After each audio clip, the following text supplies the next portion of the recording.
For long runs of trim and vertical siding, a scarf joint will give you the best aesthetic look and performance. At the saw, cut a 45-degree angle for the top and the bottom.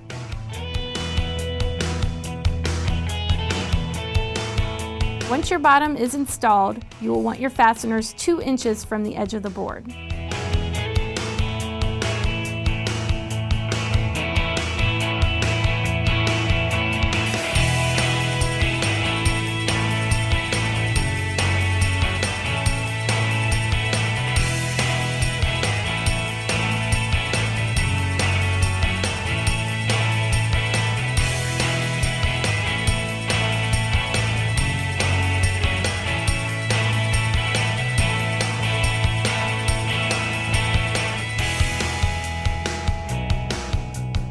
We recommend using an acrylic or UV resistant caulking for the joint.